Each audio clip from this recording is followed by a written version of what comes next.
if success follows a power law distribution, how can we expect everyone to be a success in this economy? Which is kind of similar to, people say if everyone's rich, no one's rich, right? Like, how do you? Well, it's power law distribution on a particular thing, but you can have many power laws because you can have many different things you compete on, right? Someone can be a YouTube star, someone else can be a YouTube comedy star, someone else can be a YouTube comedy star in Taiwan. So there's many, many ways to slice things. Yes, only one person can be the top of the leaderboards, but you can have many, many, many leaderboards. The internet creates millions and billions of niches, and so you can have millions and billions of people, and if each one is relatively authentic, they can kind of do their own thing. Now, in the sense that money is a single scorecard, then yeah, in the money game, there will always be someone higher up than you, and there'll always be someone lower down than you. But that's not necessarily a cause for alarm as long as you can meet your basic needs and it's making a good living for you and you're having fun doing it, that's enough. These are not zero-sum games. The economy is not a zero-sum game. The internet economy is certainly not a zero-sum game. Its status hierarchies are zero-sum games. And if you're overly concerned with status hierarchy, sure, you'll never be happy, you'll never be satisfied. But if you're fine with the wealth hierarchy where you only need to hit a certain threshold and your basic needs are taken care of, then we can all get there. Hmm. Yeah, it's more about the absolute number of people who are earning a living and getting by versus, the people, how many people are making gazillions of dollars. I mean, do you think that, like, the competition, it is getting easier to get started, right? There are more newsletters and more podcasts and more all sorts of things. Do you think it's There's, harder to yeah, start today?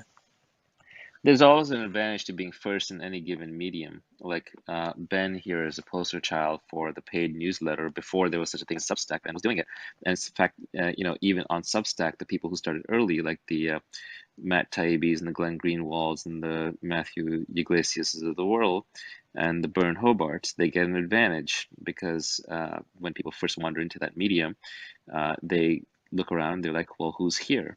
And so early adopters do get a leg up, and later adopters will have to work more for it, but it doesn't mean they can't be successful. But there is an advantage to being sort of a connoisseur and figuring out which platform is going to do well and adopting them early on. Clubhouse, an example. I've met people on Clubhouse who have 1 million followers, and I'm like, who the hell is this person? That's not even interesting. But they were on there early, and they got into suggest user module, or they kind of built a fan base early on when nobody else was around and available, and that pays off. It's a bet that they took, and that bet paid off. Yeah. Yeah. How do you promote yourself today? Like, if you were getting started from scratch today, how would you get started? I don't believe in self-promotion. I think that what the world is really craving is authenticity. Very, very few people are actually authentic. A lot of people are putting on a show or wearing a mask, and I think people deep down in their gut, they know when someone's putting on a show and when they're not. And so I think people crave truth, and when they find someone who is speaking their truth and is being authentic and honest, that is naturally attractive. It doesn't necessarily pay dividends immediately. It doesn't necessarily pay dividends in a way that can be easily measured and tracked, but it builds you the single most important thing, which is credibility. Credibility matters more than distribution. So 1,000 true fans matters more than having 100,000 weak fans. There's a lot of people on Twitter who will say things that are like non-controversial and they're very careful and bland and they'll have a big follower count. But when you actually look at the engagement on their tweets and when you look at the actual how much people care or listen to those people, it's actually quite low. So I would argue that authenticity is a thing that you want, and that will lead to credibility, not follower counts and not the metrics that Twitter and Clubhouse want you to play at. Yeah, I mean, I think you have to find out what you want to do. You have to, like, I think that is the hard part, is actually figuring out what feels like play to you, right? I think that if you can find that out, then you will be able to find 1,000 true fans. I think if you're trying to Yeah, and promote yourself, you just observe yourself. What is it that you do for fun? What do you enjoy doing? No one's going to be able to compete with you on that. And so the best way to figure that out is literally to observe your own behavior. And that takes time. You can't rush it, but you'll figure it out eventually. And if not, your friends and your family around you will. yeah, I feel like most people, it's like when someone's, a relationship isn't working out, I feel like everyone else figures it out before you do. That's right, You because should just you ask. have it right. You have an idealized relationship that you desire, that you're aiming for, and that's what you're holding in your head, while they're seeing the reality of the actual relationship that you're in. Yeah, so people know what you should be doing generally. It might be the thing that you're doing on Friday nights. Like, yeah, that's interesting. So Um, I would just add yeah. two things to what Naval said. First off, it's kind of annoying me with Naval because it's funny how many people miss the idea that the internet inverts everything, where yes, there's a power curve, but Naval already beat me to the point, there's infinite power curves available to be filled. But I think that leads to a way to dig deeper on that is there's lots of ways to differentiate. And everyone's like, oh, you have to differentiate by being the best writer or the most clever. And actually, you can also differentiate just by virtue of which niche you fill. If no one is talking about a particular topic or no one is covering a particular subject, that by definition is differentiation, even if you're only average at it. Just by being the only one doing it is a real opportunity, number one.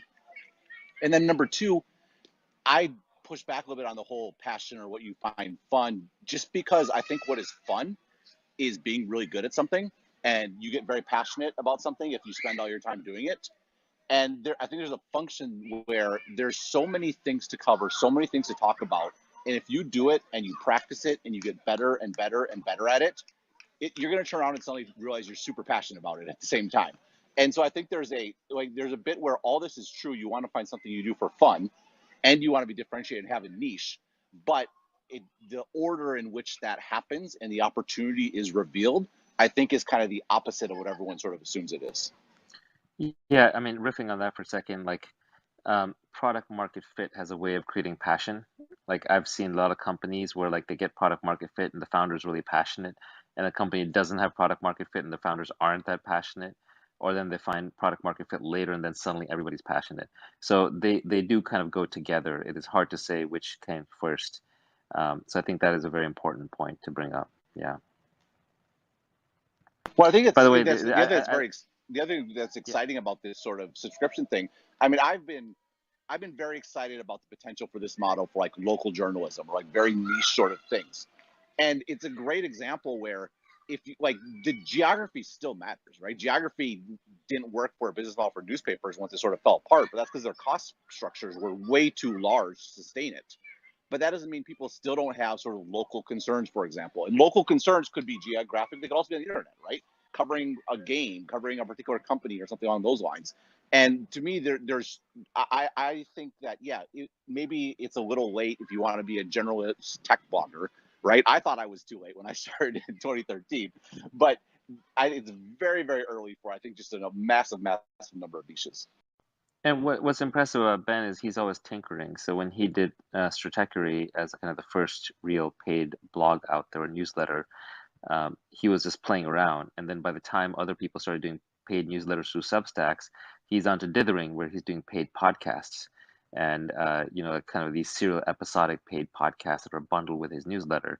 So there's this tinkering mentality that can kind of keep you ahead of the curve if you want to, if you're an early adopter type. Now, by the way, when I say what feels like play to you, that's just half of the thing. That's not enough. The whole phrase is what feels like play to you, but looks like work to others. And all those words are deliberately chosen. Like feels like because it's your internal feeling, like play, so it's fun, but looks because the outside person doesn't have the feel like work to them. And if it looks like work to them, then you can monetize it and it can be useful.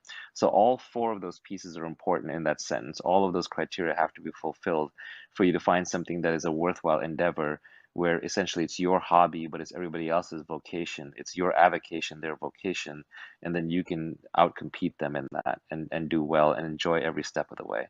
Like my sense is, for example, Ben, I listened to your podcast, your Dithering podcast, with John Gruber, and it just sounds like you guys are just having fun. I mean, it's just like two friends chatting, right? And no one's going to compete with you on that because it's just two friends chatting about the tech industry, and they have a genuine love for the tech industry, so they're enjoying themselves. So there's just no way to compete with that because you can't No, lose. the other thing too. You that's the ultimate differentiation that by definition no one can compete with is being yourself because there's only one you. So to the extent you can get to that, I think that's right. And I also love your point about feels like work to others. This was one of my biggest screw ups as a kid was I had it stuck in my head that the subjects I needed to study, whichever ones were hard for me, were the important ones, and the ones that were easy for me were not important at all. And so I spent my time taking classes and focusing on like majors that were very, very difficult. And finally, I kind of like gave up on that halfway through college. I'm just going to do classes that sound awesome and that I like. And then it's something like the whole world opened up to me, and I think it was a weird mindset. I don't know if that's common to people. It's definitely one that I fell into. That like, oh, if it's challenging, it must be Yeah, important. this is a common trap, right? Like people try to fix their weaknesses when really you want to double down on your strengths. But even when you double down on your strengths, you want to go to the things you're strong on and then find the hardest things in that domain and hone yourself against those so you get even stronger. So it's like if you're reading a book that's really difficult and you kind of are confused, if it's something you're interested in, you'll reread it, you keep going over the points until you get it. And it's the same as like when you feel soreness or pain after lifting weights, you're going to build stronger muscles. On the other hand, if it's a topic you're not interested in, you'll just wander off and you'll just never get anywhere on it. So I don't believe in trying to cover for your weaknesses, especially in a non-linear world with specialization of labor where you can hire other people to cover your weaknesses or partner with other people to cover your weaknesses. So you really just want to double down on your strengths. And to do that, you always have to be at the cutting edge of your domain.